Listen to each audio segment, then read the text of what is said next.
Today in YouTuber news, quick bites. Bite. Jeffree Star speaks out about trolls telling him to die following his near-fatal car accident. Morphe drops James Charles amid sexual misconduct allegations. Noah Beck posts an extremely wholesome interview with Caitlyn Jenner. And of course, Jenna Marbles and Julian Solomita are engaged. I'm Benedict Townsend and this is YouTuber News Quick Bites. All your YouTube news in bite-sized chunks. Tasty.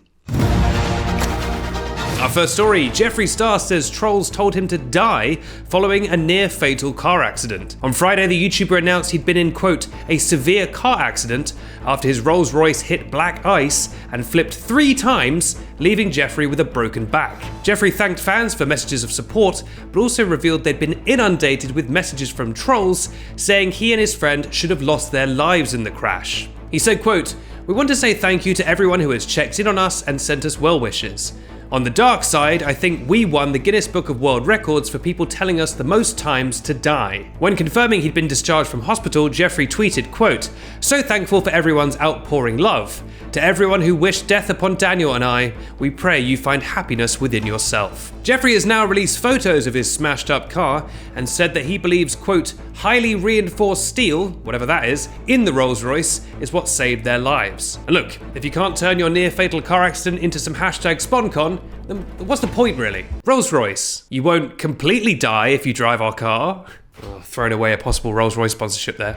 Our second story, Morphe and James Charles have confirmed that their collaboration will, quote, wind down amid the sexual misconduct allegations leveled at James. In a statement, Morphe said, quote, "In light of the recent allegations against James Charles, we have agreed to end our business relationship and wind down sales." Now, at the time of publication, the James Charles products are still available on Morphe's website in the US and the UK at full price, although if other disgraced beauty YouTubers' products are anything to go by, Shane, Jeffree, I'm sure you'll be seeing them on the shelves in a TK Maxx or a TJ Maxx, if you're that way inclined, near you sometime soon. In his own statement, James Charles said, quote, "In my recent video, I spoke about and took accountability for my part in conversations I had with a few individuals who told me they were over the age of 18.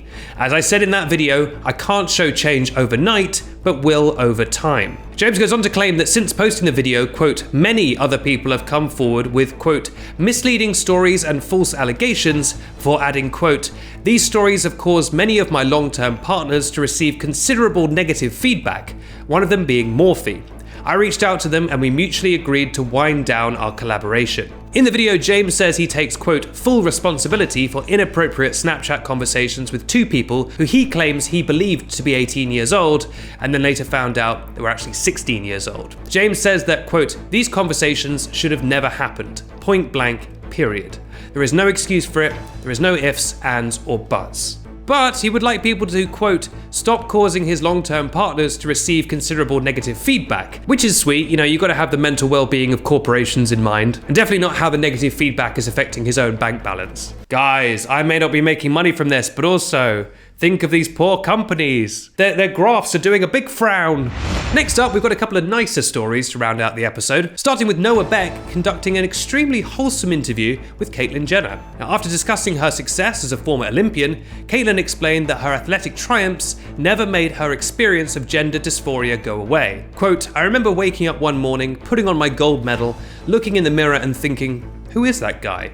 Have I built up this character so well that I'm going to be stuck with him for the rest of my life?" Caitlyn said it was only when her children had grown up that she realized that she, quote, "needed to do something for me." The half-hour interview is part of Noah's Backseat Driver series, oh boy, in which Noah inexplicably interviews people in his stationary car. When Caitlyn asks why they're not going anywhere, Noah says, quote, "I want to be a great interviewer and have a great conversation, and I feel like I can't really do that when I pay attention to the road."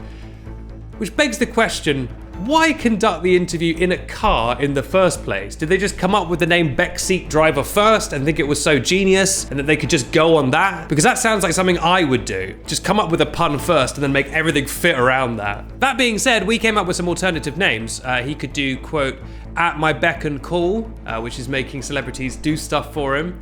"The Beckoning," which is Noah playing Simon Says with celebrity guests. Noah's Ark, which is Noah interviewing celebrity couples on a boat. Noah Fence, which is Noah doing gardening with celebrity guests. I mean, the list is literally endless. And yet they decided the best one was just to have Noah sit inside a stationary car and have a chat. No imagination. And finally, the best news of all, Julian Solomita has announced that he and Jenna Marbles are engaged, with possibly the most romantic and touching proclamation of love we've ever heard. Speaking on a Twitch stream, he said, quote, "A little while ago, I asked Jenna to marry me and she said yes. So we are engaged, and that is, yep. What a way with words. Beautiful, a modern day poet. Congratulations to both of them. This is wonderful news. And that's all for today. We'll be back on Friday for another episode of YouTuber News on Snapchat and YouTube. Don't forget to like and subscribe, and please leave us a whole bunch of comments because we love to read them. Goodbye!